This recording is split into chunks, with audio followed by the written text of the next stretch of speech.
Nah, mustami'in al-kiram wal mustami'at, Allah Ta'ala menghalalkan berhubungan badan hingga terbit fajar. Ini mengharuskan seseorang baru mandi setelah terbit fajar. Sebab bila perbuatan tersebut boleh ia lakukan hingga terbit fajar, berarti masih tersisa sedikit waktu malam. Dan mandi jinabat jelas baru bisa dilakukan setelah terbit fajar.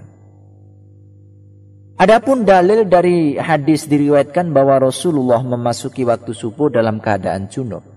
Dan beliau siam. Hanya saja lebih baiknya bagi orang yang jinabat untuk segera mandi agar berada dalam kondisi suci. Ini lebih baiknya bagi orang yang jinabat untuk segera mandi agar berada dalam kondisi suci.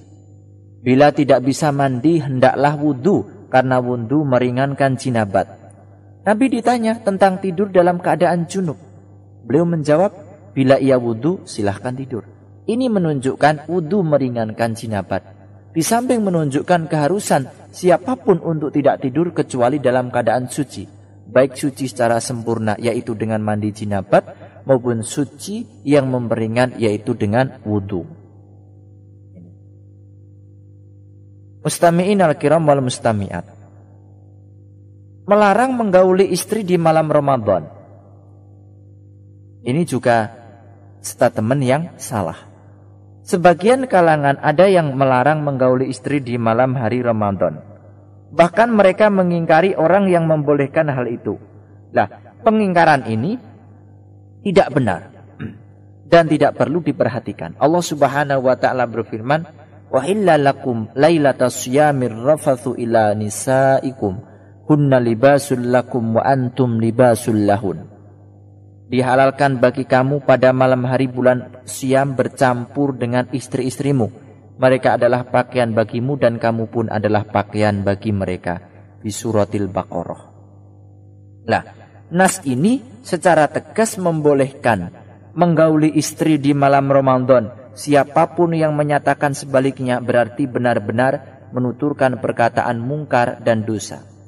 Riwayat yang dinukil dari sebagian salaf yang tidak menggauli istri di malam Ramadan, jikapun sahih, artinya mereka tidak meluangkan waktu untuk itu karena keseriusan mereka dalam beribadah atau karena mereka tidak memiliki keinginan berhubungan badan di waktu tersebut.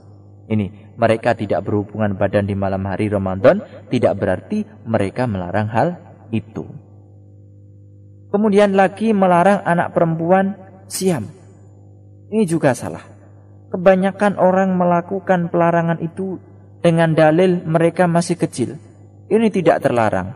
Yang terlarang adalah melarang anak remaja yang sudah mencapai usia mukallaf dengan alasan masih kecil tanpa menanyakan apakah sudah balik, haid atau belum.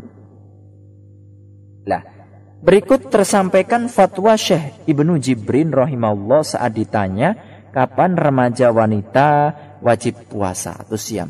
Beliau menjawab, remaja wanita wajib siam ketika telah mencapai usia taklif. Balik pada remaja wanita tercapai ketika telah memasuki usia 15 tahun.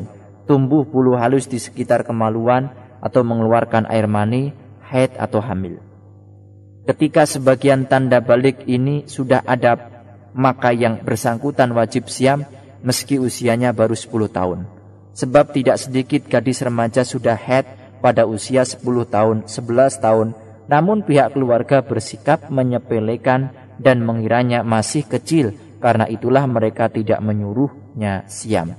Ini keliru, sebab gadis remaja ketika sudah haid itu artinya sudah menginjak usia wanita dewasa dan pena taklif sudah berlaku bagi yang bersangkutan. Wallahu a'lam. Kemudian merasa bersalah ketika mengenakan pewarna rambut saat siam. Syekh Utsaimin rahimahullah pernah ditanya mengenai permasalahan ini.